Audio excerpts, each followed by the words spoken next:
الحمد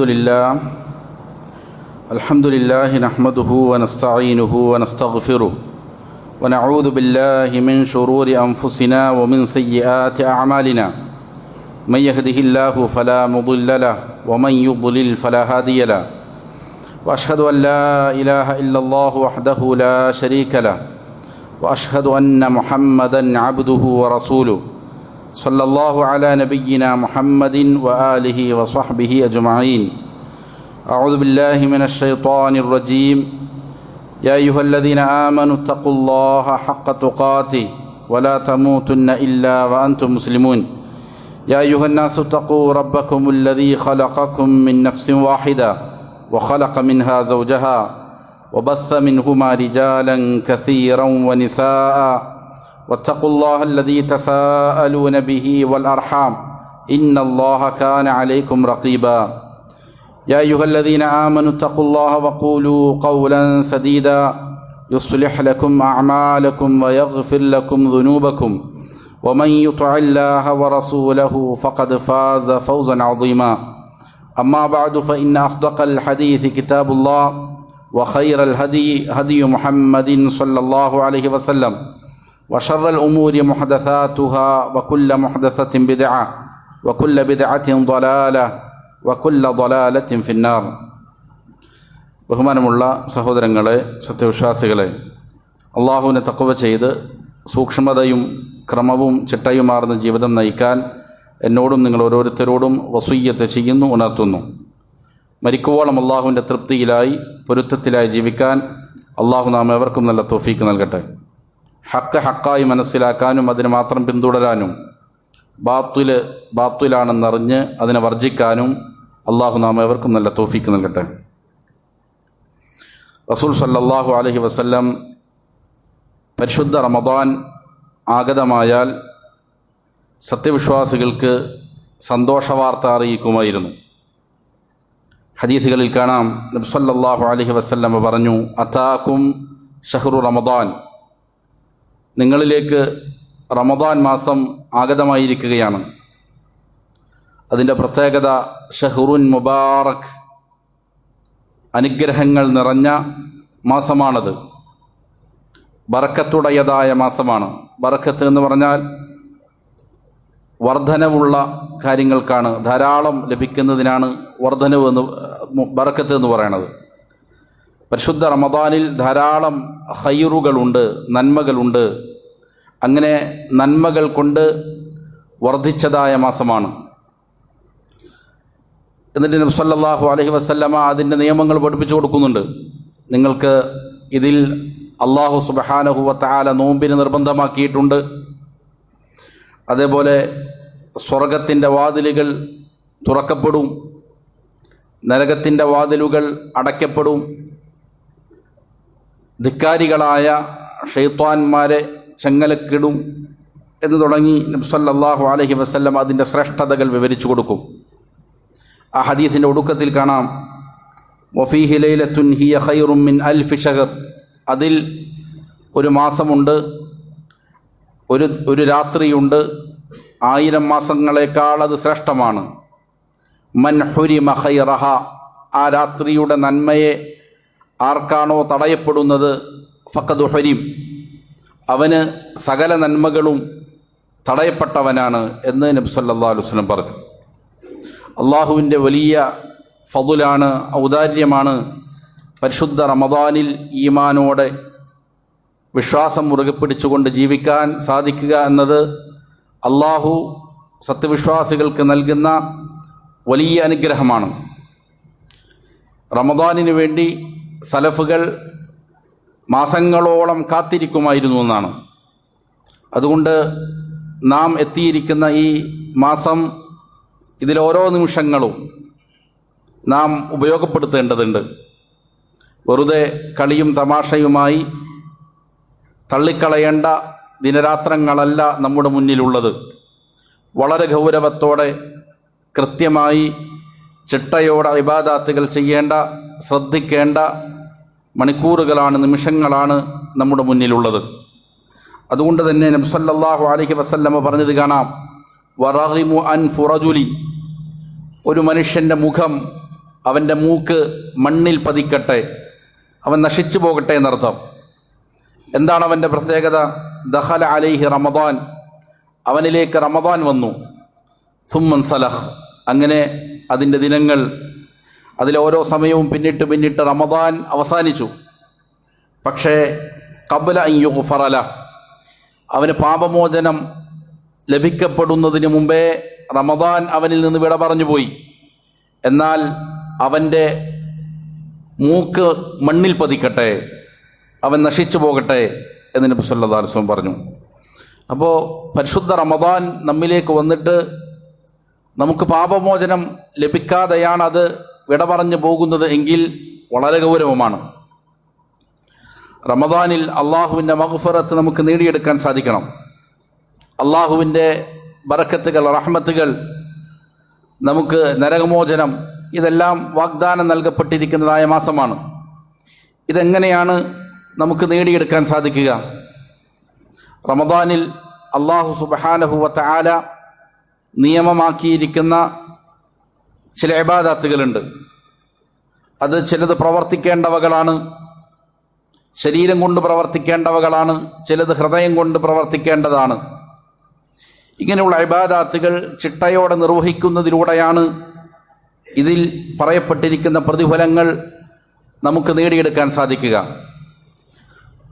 അല്ലാഹു സുബ്ഹാനഹു വ തആല ചില അമലുകൾക്ക് അതിൻ്റെ പ്രതിഫലം ഇന്ന പ്രതിഫലമുണ്ട് എന്ന് കൃത്യമായി പറയലുണ്ട്. വേറെ ചില ഇബാദത്തുകൾക്ക് അതിനെ സംബന്ധിച്ച് പരിശുദ്ധ ഖുർആനിലും സുന്നത്തിലുമെല്ലാം കാണുന്നത് അതിൻ്റെ പ്രതിഫലം അത് അള്ളാഹുവിങ്കൽ രേഖപ്പെടുത്തപ്പെട്ടിരിക്കുന്നു, അള്ളാഹു അതിനെ ഏറ്റെടുത്തിരിക്കുന്നു എന്നാണ് ചില ഇബാദത്തുകളെ കുറിച്ച് പറയുക. അതിന് വിശദീകരിക്കുന്നിടത്ത് ഉലമാക്കൾ പറഞ്ഞത് കാണാം. അങ്ങനെ ഏതെങ്കിലും ഇബാദത്തുകളെ സംബന്ധിച്ച് അള്ളാഹു അതിൻ്റെ പ്രതിഫലം ഏറ്റെടുത്തു എന്ന് പറഞ്ഞാൽ അതിന് എണ്ണമറ്റ, കണക്കാക്കാൻ സാധിക്കാത്തതായ പ്രതിഫലം ആ ഇബാദത്തുകൾക്കുണ്ട് എന്നതാണ് അതിൻ്റെ അർത്ഥം. നോമ്പിനെ സംബന്ധിച്ച് റസൂൽ സല്ലല്ലാഹു അലൈഹി വസല്ലമ പഠിപ്പിച്ചത് അങ്ങനെയാണ്. ഖുദുസിയായ ഹദീസിൽ പറയപ്പെട്ടത് കാണാം, കുല്ലു അമലി ബിനി ആദമ ലഹു ഇല്ല സിയാം, മനുഷ്യർ പ്രവർത്തിക്കുന്ന അവൻ്റെ ഇബാദത്തുകളെല്ലാം അവനുള്ളതാണ്, നോമ്പൊഴികെ. ഫഇന്നഹു ലീ വ അന അജ്സീ ബിഹി, അത് എനിക്കുള്ളതാണ്, ഞാനതിന് പ്രതിഫലം നൽകും എന്നാണ് അള്ളാഹു പറഞ്ഞത്. ഇത് കണക്കറ്റ പ്രതിഫലം, എണ്ണമില്ലാത്ത നന്മകൾ, പ്രതിഫലം മനുഷ്യന് രേഖപ്പെടുത്തപ്പെടുന്ന ഒരു ഇബാദത്താണ് എന്നുള്ളതാണ്. ഇവിടെ മനസ്സിലാക്കേണ്ട ഒരു കാര്യം, ഞാൻ ഖുതുബയിൽ സംസാരിക്കാൻ ഉദ്ദേശിക്കുന്ന വിഷയം, നോമ്പിനെ സംബന്ധിച്ച് അല്ലാഹു സുബ്ഹാനഹു വ തആല ഇപ്രകാരം എണ്ണമറ്റ പ്രതിഫലം നൽകും എന്ന് പറഞ്ഞതുപോലെ ചില ഇബാദത്തുകളെയും പറഞ്ഞിട്ടുണ്ട്. അതിൻ്റെ പ്രതിഫലം അല്ലാഹു ഏറ്റെടുത്തിരിക്കുകയാണ്. അങ്ങനെ മറ്റ് 3 ഇബാദത്തുകൾ കൂടി ഖുർആൻ പരിചയപ്പെടുത്തുന്നുണ്ട്. അതിൻ്റെ പ്രത്യേകത എന്താണെന്ന് ചോദിച്ചാൽ, പരിശുദ്ധ റമദാനിൻ്റെ നോമ്പുമായി അല്ലെങ്കിൽ നോമ്പ് എന്ന ഇബാദത്തുമായി അതിശക്തമായ ബന്ധമുള്ള ഇബാദത്തുകളാണ്. അങ്ങനെയുള്ള ചില ഇബാദത്തുകളെ അല്ലാഹു സുബ്ഹാനഹു വ തആല അതിൻ്റെ പ്രതിഫലം ഞാൻ ഏറ്റെടുത്തിരിക്കുകയാണ്, അല്ലെങ്കിൽ അള്ളാഹുവിങ്കൽ അത് സ്ഥിരപ്പെട്ടിരിക്കുകയാണ് എന്ന് പറയുന്നുണ്ട്. ആ ഇബാദത്തുകളും നോമ്പുമായിട്ട് ശക്തമായ ബന്ധമുണ്ട്. അപ്പോൾ നോമ്പ് യാന്ത്രികമായ ചില പ്രവർത്തികളിലൂടെ ഇങ്ങനെ എടുത്തുവിടുക എന്നുള്ളതിനേക്കാൾ അപ്പുറം എന്താണോ അത് മുഖേന ലക്ഷ്യം വയ്ക്കപ്പെടുന്നത് അത് നമുക്ക് സാധിച്ചെടുക്കണം, അത് നമുക്ക് കരഗതമാകാൻ സാധിക്കണം. എന്നാൽ മാത്രമേ അതിൻ്റെ പ്രതിഫലം യഥാവിധം നൽകപ്പെടുകയുള്ളൂ. ഇങ്ങനെ പരിശുദ്ധ ഖുർആൻ പഠിപ്പിക്കപ്പെട്ടിരിക്കുന്ന ഇബാദത്തുകളിൽ വളരെ പ്രധാനപ്പെട്ട ഒന്ന്, അത് ഹൃദയവുമായി ബന്ധപ്പെട്ടതാണ്, ക്ഷമിക്കുക എന്നുള്ളതാണ്. അള്ളാഹു പറഞ്ഞത് കാണാം, ഇന്നമാ യുവഫസ്സാബിറൂന അജ്റഹും ബിഗൈരി ഹിസാബ്, ക്ഷമിക്കുന്ന ആളുകൾക്ക് കണക്കില്ലാതെ അവരുടെ പ്രതിഫലങ്ങൾ പൂർത്തീകരിക്കപ്പെടുന്നതാണ് എന്ന് പരിശുദ്ധ ഖുർആൻ പറയുന്നുണ്ട്. ക്ഷമിക്കുന്ന ആളുകൾക്ക്, സ്വാബിരീങ്ങൾക്ക് അവരുടെ പ്രതിഫലം കണക്കില്ലാതെ അല്ലാഹു സുബ്ഹാനഹു വ തആല കൊടുക്കും.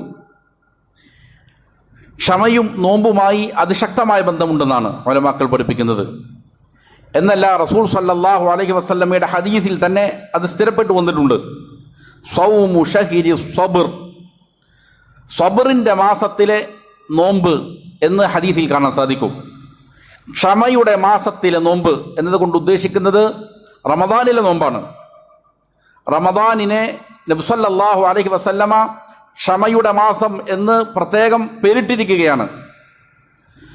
ക്ഷമയുടെ മാസത്തിലെ നോമ്പും എല്ലാ മാസത്തിലെയും 3 ദിവസത്തെ നോമ്പും വർഷം മുഴുവനും നോമ്പെടുത്തതുപോലെയാണ് എന്നാണ് ഹദീസ്. അപ്പോൾ ക്ഷമ എന്നത് വളരെ പ്രധാനപ്പെട്ടിരിക്കുന്ന ഒരു കാര്യമാണ്. ഒരു മനുഷ്യൻ്റെ ജീവിതവുമായി ബന്ധപ്പെട്ട അള്ളാഹുവിനെ അനുസരിക്കുന്നതിൽ ഒരു മനുഷ്യൻ ആർജിച്ചെടുക്കേണ്ട വളരെ പ്രധാനപ്പെട്ട ഒരു സ്വഭാവമാണ് ക്ഷമ.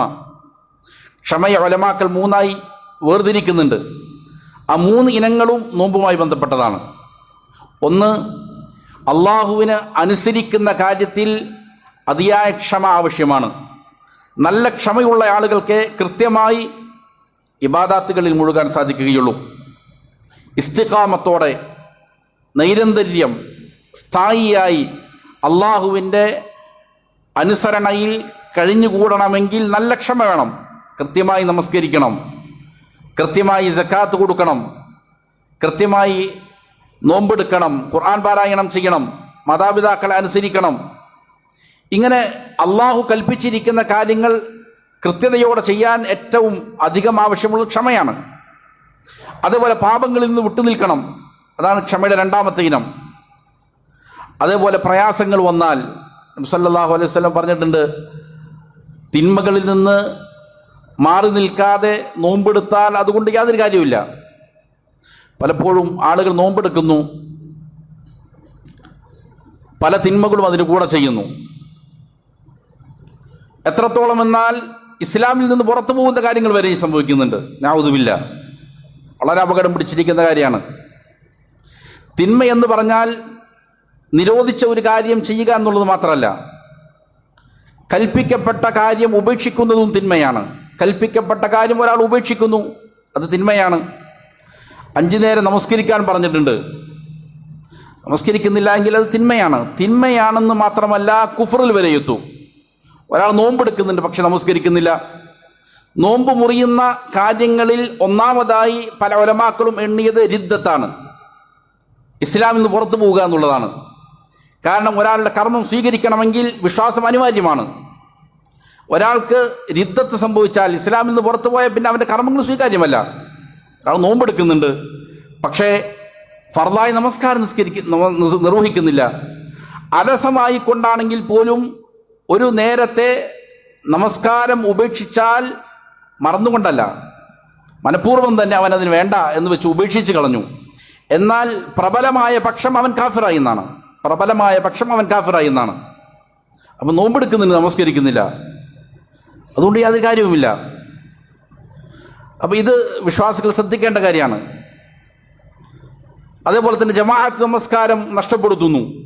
പുരുഷന്മാരെ സംബന്ധിച്ചിടത്തോളം ജമാഅത്ത് നമസ്കാരം നിർബന്ധമാണെന്നുള്ളതാണ് പ്രബലമായ പക്ഷം. വർക്കഉ മഅർ-റാക്കിഈൻ, റുകൂ ചെയ്യുന്നവരുടെ, നമസ്കരിക്കുന്നവരുടെ കൂടെ നമസ്കരിക്കാൻ അല്ലാഹുവിൻ്റെ കൽപ്പനയാണ്. പക്ഷേ ജമാഅത്ത് നമസ്കാരത്തിൻ്റെ കാര്യത്തിൽ വളരെ പിന്നിലാണ്. റമദാനിൽ നമ്മൾ കണ്ടുന്ന വിചിത്രമായ ഒരു കാര്യമാണ്, തറാവീഹ് നമസ്കാരത്തിന് ആളുകൾ തിങ്ങി നിറയും. ഖൈർ തന്നെയാണ്, വലിയ നന്മയുള്ള കാര്യം തന്നെയാണ്. പക്ഷേ ഫർദ് നമസ്കാരങ്ങളിൽ ആ പറയുന്ന ആവേശം കാണിക്കുന്നില്ല. ഇത് വളരെ ഗുരുതരമായ കാര്യമാണ്. തറാവീഹ് സുന്നത്താണ് എങ്കിൽ പുരുഷന്മാരെ സംബന്ധിച്ചിടത്തോളം ജമാഅത്തായി നമസ്കരിക്കൽ നിർബന്ധമായ കാര്യമാണ്. ഫർളായ നമസ്കാരങ്ങൾ ജമാഅത്തായിട്ട് അവർ നിർവഹിക്കേണ്ടതുണ്ട്. അപ്പോൾ തിന്മകളിൽ നിന്ന് മാറി നിൽക്കാൻ സാധിക്കുക, അത് ക്ഷമ വേണം, നല്ല ക്ഷമ അനിവാര്യമാണ്. അതേപോലെ തന്നെ വേദനകൾ ഉണ്ടാകുന്നു, പ്രയാസങ്ങൾ ഉണ്ടാകുന്നു, അപ്പോൾ ക്ഷമിക്കുക. വിഷപ്പിൻ്റെ വേദന മനസ്സിലാക്കണമെങ്കിൽ, ദാഹത്തിൻ്റെ വേദന മനസ്സിലാക്കണമെങ്കിൽ അപ്പോൾ അതിന് ക്ഷമ ആവശ്യമാണ്. ഇങ്ങനെ ക്ഷമയുമായി ഇതിന് വലിയ ബന്ധമുണ്ട്. അതുകൊണ്ട് ഇമാം ഇബ്നു റജബുൽ ഹംബലി റഹിമഹുല്ലാഹ് പറഞ്ഞത് കാണാം, വഅഫ്ദലു അൻവാഇ സ്വബ്രി അസ്സിയാം, ക്ഷമയുടെ ഇനങ്ങളിൽ ഏറ്റവും ശ്രേഷ്ഠമായത് നോമ്പാണ്. ഫഇന്നഹു യജ്മഉ സ്വബ്ര അലൽ അൻവാഇ സലാസ, ക്ഷമയുടെ 3 ഇനങ്ങളെയും എന്ത് ചെയ്യുന്നുണ്ട്? നോമ്പ് ഒരുമിച്ച് കൂട്ടുന്നുണ്ട്. അപ്പോൾ ക്ഷമിക്കാൻ പഠിക്കുക എന്നുള്ളത് പ്രധാനപ്പെട്ട ഒരു കാര്യമാണ്. നോമ്പിലൂടെ അത് നാം ആർജിച്ചെടുക്കേണ്ടതുണ്ട്. മറ്റൊരു കാര്യം, ധാരാളമായി പ്രതിഫലം നൽകപ്പെടും, അള്ളാഹുവിങ്കൽ അതിൻ്റെ പ്രതിഫലം സ്ഥിരപ്പെട്ടിരിക്കുന്നു എന്ന് പറഞ്ഞിരിക്കുന്ന മറ്റൊരു ഇബാദത്ത് ഹിജ്റയാണ്. അള്ളാഹുവിൻ്റെ മാർഗത്തിൽ ഹിജ്റ ചെയ്യലാണ്. ഹിജ്റ രണ്ട് രീതിയിലുണ്ട്. ശരീരം കൊണ്ട് ചെയ്യുന്ന ഹിജ്റയുണ്ട്. തിന്മയുടെ സാഹചര്യങ്ങളിൽ നിന്ന് മാറി നന്മയുള്ള ആളുകൾ താമസിക്കുന്ന സ്ഥലത്തേക്ക് മാറി താമസിക്കുക. മക്കയിൽ നിന്ന് മദീനയിലേക്ക് ഹിജ്റ പോയതുപോലെ വലിയ പ്രതിഫലമുള്ള കാര്യമാണ്. റസൂൽ പരിശുദ്ധ ഖുർആനിൽ കാണാം, വമൻ യഖ്റുജു മിൻ ബൈതിഹി മുഹാജിറൻ ഇലല്ലാഹി വറസൂലി, ആരെങ്കിലും അള്ളാഹുവിലേക്കും റസൂലിലേക്കും മുഹാജിറായിക്കൊണ്ട് ഇറങ്ങി പുറപ്പെട്ടാൽ, സുമ്മ യുദ്രിക്കുഹുൽ മൗത്ത്, അങ്ങനെ അവന് മരണം സംഭവിച്ചു, ഫഖദ് വഖഅ അജ്റുഹു അലല്ലാഹ്, അവൻ്റെ പ്രതിഫലം അള്ളാഹുവിങ്കിൽ സ്ഥിരപ്പെട്ടിരിക്കുന്നു എന്ന് പറഞ്ഞാൽ അവന് എണ്ണമറ്റ പ്രതിഫലമുണ്ട് എന്നാണ് അതിൻ്റെ അർത്ഥം. ഹിജ്റയുടെ ഒരു ഇനം ഈ പറയുന്ന ശരീരം കൊണ്ട് ഹിജ്റ ചെയ്യലാണ്, പലായനം ചെയ്യലാണ്. മറ്റൊരു ഹിജ്റയുണ്ട്. നബി സല്ലല്ലാഹു അലൈഹി വസല്ലം പഠിപ്പിച്ചു, അൽ മുസ്ലിമു മൻ സലിമൽ മുസ്ലിമൂന മിൻ ലിസാനിഹി വയദി, ഒരാൾ യഥാർത്ഥ മുസ്ലിമാകുന്നത് അവൻ്റെ നാവും അവൻ്റെ വാക്കുകളും അവൻ്റെ പ്രവർത്തികളിൽ നിന്നും മറ്റ് മുസ്ലിമീങ്ങൾ എപ്പോഴാണ് സുരക്ഷിതമാവുക? അപ്പോഴാണ്. വൽ മുഹാജിറു, മുഹാജിർ ഹിജ്റ ചെയ്യുന്നവൻ എന്ന് പറഞ്ഞാൽ മൻ ഹജറ മാ നഹ അൻഹു മാ നഹല്ലാഹു അൻഹു, അള്ളാഹു നിരോധിച്ചിരിക്കുന്ന കാര്യങ്ങളെ ആരാണോ വെടിയുന്നത്, ഉപേക്ഷിക്കുന്നത്, അത് ഹിജ്റയാണ് എന്ന് നബി സല്ലല്ലാഹു അലൈഹി വസല്ലം പഠിപ്പിച്ചിട്ടുണ്ട്. അപ്പോൾ അത് പ്രധാനപ്പെട്ട ഒരു ഹിജ്റയാണ്. നോമ്പുമായി അതിന് ശക്തമായ ബന്ധമുണ്ട്. അതുകൊണ്ടാണ് നബി സല്ലല്ലാഹു അലൈഹി വസല്ലം പറഞ്ഞത്, മൻ ലം യദഅ ഖൗല അസ്സൂരി വൽ അമല ബിഹി ഫലൈസ ലില്ലാഹി ഹാജ ഫീ അൻ യദഅ ത്വഅമഹു വശറാബ, ആരാണോ മോശപ്പെട്ട വർത്തമാനങ്ങൾ, അശ്ലീലങ്ങൾ പറയുന്നതിനാണ് അതുകൊണ്ട് ഉദ്ദേശിക്കുന്നത്. റഫത്ത് പറയുക, അശ്ലീലമായ സംസാരങ്ങൾ ഉണ്ടാവുക, അല്ലെങ്കിൽ മോശപ്പെട്ട പ്രവർത്തികൾ ഉണ്ടാവുക, ഇത് ആരെങ്കിലും ചെയ്യുന്നു, അതിനോടുകൂടെ അവൻ നോമ്പെടുക്കുകയാണെങ്കിൽ ആ നോമ്പിലേക്ക് അള്ളാഹുവിന് യാതൊരു കാര്യവുമില്ല. അവൻ പട്ടിണി കിടക്കുന്നതിൽ അള്ളാഹുവിന് ഒരാവശ്യവുമില്ല. അവൻ ഭക്ഷണം ഉപേക്ഷിക്കേണ്ടതില്ല, അവൻ പാനീയം ഉപേക്ഷിക്കേണ്ടതില്ല എന്നർത്ഥം. അവൻ നോമ്പാകുമ്പോൾ അവൻ്റെ വാക്കുകൾ അവൻ നിയന്ത്രിക്കാൻ സാധിക്കേണ്ടതുണ്ട്, പ്രവർത്തികളെ സൂക്ഷ്മമാക്കേണ്ടതുണ്ട്. അള്ളാഹുവിന് ഇഷ്ടപ്പെട്ട വാക്കുകളും പ്രവർത്തികളും നടത്താൻ വേണ്ടിയിട്ട് മനുഷ്യന് സാധിക്കേണ്ടതുണ്ട്. ഇതിനാണ് നോമ്പ്. കാരണം പരിശുദ്ധ റമദാനിൻ്റെ പകൽ വേളകളിൽ ഭക്ഷണം മാറ്റിവെക്കാൻ അള്ളാഹു പറഞ്ഞിരിക്കുന്നു, വെള്ളം മാറ്റിവെക്കാൻ പറഞ്ഞിരിക്കുന്നു, ഭാര്യയുമായുള്ള ബന്ധം മാറ്റിവെക്കാൻ പറഞ്ഞിരിക്കുന്നു. ഈ മൂന്ന് കാര്യങ്ങളും ഇബാദത്താണ്. പൊതുവെ മറ്റുള്ള സമയങ്ങളിൽ ഇബാദത്തായി മാറുന്ന കാര്യങ്ങളാണ്. ഒരാൾ നല്ല ലക്ഷ്യത്തിന് ഭക്ഷണം കഴിച്ചാൽ പുണ്യം കിട്ടുന്ന കാര്യമാണ്.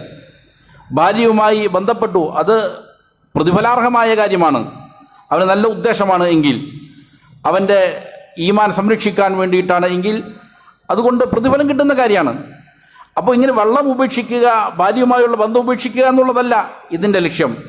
ഈ കുറഞ്ഞ സമയത്ത് ഇതിനെ നിയന്ത്രിക്കുന്നതിലൂടെ, അതിൽ ക്ഷമയോടെ അള്ളാഹുവിൻ്റെ കൽപ്പനയെ പാലിക്കുന്നതിലൂടെ, എന്നെന്നും മനുഷ്യന് നിഷിദ്ധങ്ങളായ കാര്യങ്ങളുണ്ട്, അങ്ങനെയുള്ള കാര്യങ്ങളിൽ നിന്ന് മാറി നിൽക്കാൻ അവനെ പഠിപ്പിക്കലാണിത്. അതിന് സാധിക്കുന്നില്ല എങ്കിൽ അതുകൊണ്ട് കാര്യമില്ല. നോമ്പെടുക്കുന്നുണ്ട്, പക്ഷേ മാതാപിതാക്കളോട് സംസാരിക്കാൻ ഇതുവരെയും പഠിച്ചിട്ടില്ല. പറയും, ചീത്ത പറയും, അവരോട് വഴക്കിട്ട് സംസാരിക്കും.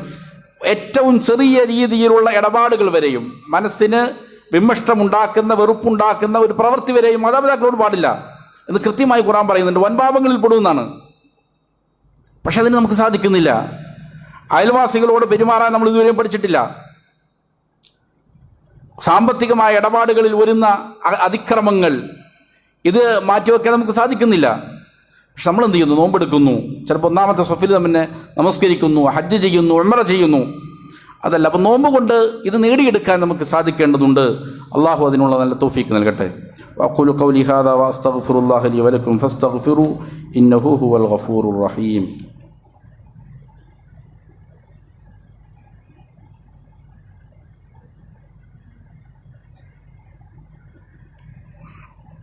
അൽഹംദുലില്ലാഹി റബ്ബിൽ ആലമീൻ വസല്ലല്ലാഹു വസല്ലമ അലാ നബിയ്യിനാ മുഹമ്മദിൻ വആലിഹി വസ്വഹ്ബിഹി അജ്മഈൻ. അമ്മാ ബഅദ്. പ്രിയമുള്ള സഹോദരങ്ങളെ, അള്ളാഹുവിനെ തഖ്വ ചെയ്ത് സൂക്ഷ്മതയോടെ ജീവിക്കാൻ ഒരിക്കൽ കൂടി എന്നോടും നിങ്ങൾ ഓരോരുത്തരോടും വസിയ്യത്ത് ചെയ്യുന്നു, ഉണർത്തുന്നു. നോമ്പ് പോലെ അള്ളാഹു വലിയ പ്രതിഫലം നൽകുന്ന 2 ഇബാദത്തുകളെ കുറിച്ചാണ് പറഞ്ഞത്. ഒന്ന് ക്ഷമയവലംബിക്കലാണ്, നോമ്പുമായി അത് ശക്തമായ ബന്ധമുള്ള കാര്യമാണ്. മറ്റൊന്ന് പാപങ്ങൾ വെടിഞ്ഞുകൊണ്ട് ഹിജ്റ ചെയ്യലാണ്, അള്ളാഹു നിരോധിച്ച കാര്യങ്ങളിൽ നിന്നെല്ലാം വിട്ടുനിൽക്കലാണ്. മൂന്നാമത്തെ ഒരു ഇബാദത്ത് പരിശുദ്ധ ഖുർആൻ പഠിപ്പിക്കുന്നുണ്ട്, അഫൂ ചെയ്യലാണ്, വിട്ടുവീഴ്ച ചെയ്യുക എന്നുള്ളതാണ്. ആളുകൾക്ക് പുറത്തു കൊടുക്കുക, വിട്ടുവീഴ്ച ചെയ്യുക, ഇത് വലിയ മഹത്വമുള്ള കാര്യമാണ്.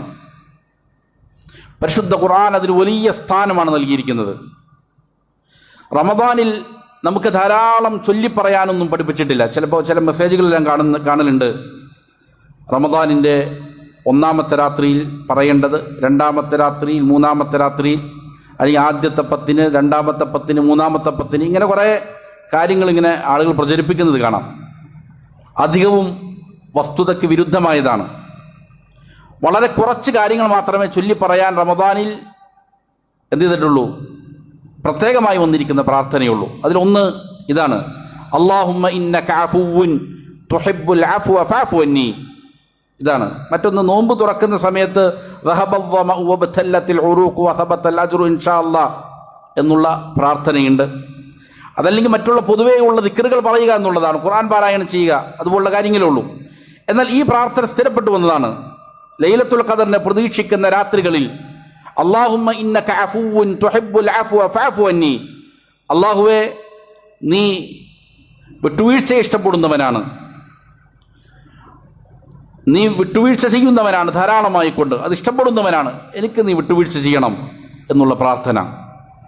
ഇത് ഖുർആൻ വലിയ പ്രാധാന്യം നൽകുന്ന ഒരു കാര്യമാണ്, ആളുകൾക്ക് വിട്ടുവീഴ്ച ചെയ്ത് കൊടുക്കുക. പരിശുദ്ധ ഖുർആൻ പറയുന്നത് കാണാം, വജസാഉ സയ്യിഅത്തിൻ സയ്യിഅത്തുൻ മിസ്ലുഹാ, തിന്മക്കുള്ള പ്രതിഫലം തിന്മ തന്നെയാണ്. ഖിസാസുമായി ബന്ധപ്പെട്ട കാര്യമാണ്, പ്രതികാര നടപടി എടുക്കുന്നതുമായി ബന്ധപ്പെട്ട. ഒരാൾ വേറൊരാളെ വധിച്ചു, എന്നാൽ തിരിച്ചവനെ വധിക്കാൻ വേണ്ടിയിട്ടുള്ള, വധിക്കാൻ ആവശ്യപ്പെടാൻ ഈ കൊല്ലപ്പെട്ടവൻ്റെ കുടുംബത്തിന് അവകാശമുണ്ട്. അതുമായി ബന്ധപ്പെട്ടിട്ടുള്ള നിയമം പറയുന്നിടത്താണ് അവിടെ അള്ളാഹ് പറയാണ്, ഫമൻ അഫാ വഅസ്ലഹ ഫഅജ്റുഹു അലല്ലാഹ്, ആരെങ്കിലും വിട്ടുവീഴ്ച ചെയ്യുകയാണ് എങ്കിൽ, രമ്യതയിലാക്കുകയാണ്, രഞ്ജിപ്പുണ്ടാക്കുകയാണ് എങ്കിൽ, ഫഅജ്റുഹു അലല്ലാഹ്, അള്ളാഹു അതിന് വലിയ പ്രതിഫലം നൽകും. ഇവിടെ ആക്രമിക്കപ്പെട്ടവനെ സംബന്ധിച്ചാണ്, അവനോടാണ് പറയുന്നത്. ആക്രമിക്കപ്പെട്ടവൻ എന്ത് ചെയ്യുന്നു, വിട്ടുവീഴ്ച ചെയ്യുന്നതിനെ കുറിച്ചാണ് അള്ളാഹ് പറയണത്. ആളുകൾ പലപ്പോഴും പറയുന്ന ഒരു കാര്യമാണ്, ഞാൻ അല്ല ഒന്നും ചെയ്തത്, അവൻ എന്നെ ആക്രമിച്ചതാണ്, അവനാണ് എന്നെ വഞ്ചിച്ചത്, എന്നെ പണം കവർന്നത്, അല്ലെങ്കിൽ ഞങ്ങൾ അടിച്ചത്, അവൻ ഇങ്ങോട്ട് ആക്രമിച്ചതാണ് എന്നാണ് പലരും പറയുന്നത്. വിട്ടുവീഴ്ച ചെയ്യുന്നതിന് തടസ്സമായി കൊണ്ട് അവർ പറയുന്ന വാദം അതാണ്. എന്നാൽ ആക്രമിക്കപ്പെട്ടവരോടാണ് അള്ളാഹ് പറയുന്നത്, നിങ്ങൾ അഫൂ ചെയ്യണം, വിട്ടുവീഴ്ച ചെയ്യണം, ഇതിന് വലിയ പ്രതിഫലമാണ്. എത്രത്തോളം എന്നാൽ പരിശുദ്ധ ഖുർആനിൽ കാണാം, അബൂബക്കർ സിദ്ദീഖ് റളിയല്ലാഹു അൻഹുവിൻ്റെ വിഷയത്തിൽ അവതരിപ്പിക്കപ്പെട്ടതാണ്. അബൂബക്കർ സിദ്ദീഖ് റളിയല്ലാഹു അൻഹുവിനെ അതിക്രൂരമായി ആക്രമിക്കപ്പെട്ടു. സിദ്ദീഖ് റളിയല്ലാഹു അൻഹയുടെ മകൾ ആയിഷത്തു സിദ്ദീഖ് റളിയല്ലാഹു അൻഹയെ, നബി സല്ലല്ലാഹു അലൈഹി വസല്ലമയെ തന്നെ ആയിഷ റളിയല്ലാഹു അൻഹയ്ക്കെതിരെയുള്ള ആരോപണം കൊണ്ട് വൃത്തിഹീനമായ ആരോപണം ഉന്നയിച്ചു. ഏറ്റവും പരിശുദ്ധയായ ഉമ്മഹാത്തുൽ മുഅ്മിനീങ്ങളിൽപ്പെട്ട വനിതയാണ് ആയിഷത്തു സിദ്ദീഖ് റളിയല്ലാഹു അൻഹ. കഠിനമായി പ്രയാസപ്പെട്ടു, 1 മാസത്തോളം കരഞ്ഞിരുന്നു. നബി സല്ലല്ലാഹു അലൈഹി വസല്ലമയ്ക്ക് പ്രയാസമുണ്ടായി. മുനാഫിഖീങ്ങൾ തുടങ്ങി വെച്ചതാണ്, മുഅ്മിനീങ്ങൾ വരെയും അതിൽ പെട്ടുപോയി, ആക്രമിക്കപ്പെട്ടു. സിദ്ദീഖ് റളിയല്ലാഹു അൻഹു തൻ്റെ ഖാലിൻ്റെ മകൻ, അമ്മാവൻ്റെ മകന് മിസ്താഹിന് പണം കൊടുക്കലുണ്ട്, അവരുടെ ജീവിത നിവൃത്തിക്ക് എന്തെങ്കിലും കൊടുക്കുന്നയാളാണ്. ഇദ്ദേഹവും ഇതിനകത്ത് പെട്ടു, ഇദ്ദേഹവും ഈ അക്രമത്തിൽപ്പെട്ടു, അദ്ദേഹവും ആരോപണം ഉന്നയിച്ചു. സിദ്ദീഖ് റളിയല്ലാഹു അൻഹു പറഞ്ഞു, ഇനി ഞാൻ അദ്ദേഹത്തിന് കൊടുക്കൂല എന്ന് പറഞ്ഞു. വിഷമം കൊണ്ട് പറഞ്ഞതാണ് ആക്രമിക്കപ്പെട്ടപ്പോൾ. അള്ളാഹ് പറയാണ്, അങ്ങനെ പറയരുത്. അള്ളാഹു ഫള് നൽകിയ, ഔദാര്യം നൽകിയ, സമ്പത്ത് നൽകിയിരിക്കുന്ന ആളുകൾ അങ്ങനെ ബന്ധുക്കൾക്കും മിസ്കീന്മാർക്കും കൊടുക്കുകയില്ല എന്ന് സത്യം ചെയ്ത് പറയാതിരിക്കട്ടെ. വൽ യഅഫു വൽ യസ്ഫഹു, വിട്ടുവീഴ്ച ചെയ്യ്, മാപ്പാക്ക് എന്ന് പറയണത് ആരാണ്? ആരോടാണ് പറയുന്നത്? സിദ്ദീഖ് റളിയല്ലാഹു അൻഹുവിനോടാണ് പറയുന്നത്. വിട്ടുവീഴ്ച ചെയ്യ്, മാപ്പാക്ക്. ആക്രമിക്കപ്പെട്ടവരാണ്, കഠിനമായി ആക്രമിക്കപ്പെട്ടവരാണ്. എന്നിട്ട് അള്ളാഹ് പറയാൻ, വിട്ടുവീഴ്ച ചെയ്യ്, മാപ്പാക്കി കൊടുക്ക്. അലാ തുഹിബ്ബൂന അൻ യഗ്ഫിറല്ലാഹു ലക്കും, അള്ളാഹു നിങ്ങൾക്ക് പുറത്തു തരണമെന്ന് നിങ്ങൾ ആഗ്രഹിക്കുന്നില്ലയോ? വല്ലാഹു ഗഫൂറുർ റഹീം, അള്ളാഹു ധാരാളം പൊറുക്കുന്നവനാണ്, കരുണ ചൊരിയുന്നവനാണ്. അപ്പോൾ നമുക്ക് എത്ര പ്രയാസങ്ങളുണ്ടെങ്കിലും ആക്രമിക്കപ്പെട്ടവരാണെങ്കിലും അങ്ങോട്ട് വിട്ടുവീഴ്ച ചെയ്യുക എന്നുള്ളത് പ്രധാനപ്പെട്ട കാര്യമാണ്. ഭിന്നതയുണ്ടാക്കാതിരിക്കുക, ശത്രുതയും വിദ്വേഷവും വച്ച് നടക്കാതിരിക്കുക. മനസ്സിൽ ആരോടെങ്കിലും പ്രയാസങ്ങളുണ്ട്, അവൻ ആക്രമിച്ചായിട്ടായിക്കോട്ടെ, കുഴപ്പമില്ല, പക്ഷെ എന്ത് ചെയ്യുക? വിട്ടുവീഴ്ച ചെയ്യുക. ഇതൊരു വിശ്വാസിയുടെ പ്രധാനപ്പെട്ട ക്വാളിറ്റിയാണ്. ഖുർആൻ പറയുന്നുണ്ട്, സുൽഹാണ് ഖൈർ, രഞ്ജിപ്പുണ്ടാക്കുന്നതിലാണ് നന്മയുള്ളത്. നമ്മുടെ അവകാശങ്ങൾ അങ്ങോട്ട് കൊടുത്തിട്ടാണെങ്കിലും രഞ്ജിപ്പുണ്ടാക്കുക, അതിനെക്കുറിച്ചാണ് ഖുർആൻ അവിടെ പറയുന്നത്. വസുൽഹു ഖൈർ എന്ന് പറയുന്നത് എനിക്ക് കിട്ടാനുള്ള അവകാശങ്ങൾ എനിക്ക് വേണ്ട എന്ന് വയ്ക്കുന്നു, ഞാനത് കൊടുക്കാൻ സന്നദ്ധനാണ്. എന്നിട്ടാണെങ്കിൽ നിങ്ങൾ രഞ്ജിപ്പുണ്ടാക്കുക, ഭിന്നത ഉണ്ടാക്കല്ലേ, ത്വലാക്ക് ചെല്ലല്ലേ എന്നുള്ള പറയാണ്. എൻ്റെ അവകാശങ്ങളെ കുറിച്ച് വേണ്ടെന്ന് വെച്ചോ, എന്നാലും കുഴപ്പമില്ല. ഇങ്ങനെ സൗഹൃദത്തിൽ പോവുക എന്നുള്ളത്, ഇണക്കമുണ്ടാക്കുക എന്നുള്ളത് വലിയ നന്മയുള്ള കാര്യമായി ഖുർആൻ പഠിപ്പിക്കുന്നുണ്ട്. പരിശുദ്ധ റമദാനിലും ഇത് നേടിയെടുക്കാൻ നമുക്ക് സാധിക്കേണ്ടതുണ്ട്. ഇണക്കങ്ങളും പിണക്കങ്ങളും എല്ലാം മാറ്റിവെച്ച് അള്ളാഹുവിൻ്റെ മാർഗത്തിൽ സ്നേഹിക്കേണ്ടതുണ്ട്. വിട്ടുവീഴ്ച ചെയ്യേണ്ടത് വിശ്വാസികളുടെ മേൽബാധ്യതയായ കാര്യമാണ്. അള്ളാഹു കാര്യങ്ങൾ യഥാവിധം പഠിച്ചു മനസ്സിലാക്കി അമൽ ചെയ്യാൻ നല്ല തൗഫീക്ക് നൽകട്ടെ. അള്ളാഹു നമ്മിലുള്ള രോഗികൾക്ക് പരിപൂർണ്ണ ശിഫ നൽകി അനുഗ്രഹിക്കട്ടെ. മരിക്കോളം അവൻ്റെ തൃപ്തിയിലും പൊരുത്തത്തിലുമായി ജീവിക്കാൻ അള്ളാഹു നല്ല തൗഫീക്ക് നൽകട്ടെ. അള്ളാഹു നമ്മിൽ നിന്ന് മരണപ്പെട്ടവർക്ക് മഗ്ഫിറത്തും മർഹമത്തും ഈ അനുഗ്രഹിക്കട്ടെ. അല്ലാഹുമ്മ ഗ്ഫിർ ലിൽ മുഅ്മിനീന വൽ മുഅ്മിനാത്ത് വൽ മുസ്ലിമീന വൽ മുസ്ലിമാത്ത് അൽ അഹ്യാഇ മിൻഹും വൽ അംവാത്ത് ഇന്നക മുജീബുദ് ദഅവാതി യാ ഖാദിയൽ ഹാജാത്ത്. റബ്ബനാ ആതിനാ ഫിദ് ദുനിയാ ഹസന വഫിൽ ആഖിറതി ഹസനതൻ വഖിനാ അദാബൻ നാർ. ربنا تقبل منا إنك أنت السميع العليم وتب علينا إنك أنت التواب الرحيم. ربنا هب لنا من أزواجنا وذرياتنا قرة أعين واجعلنا للمتقين إماما. اللهم أعزنا وأعز الإسلام والمسلمين وأذل الشرك والمشركين. اللهم دمر أعداءك وأعداء الدين. صلى الله وسلم على نبينا محمد وآله وصحبه أجمعين.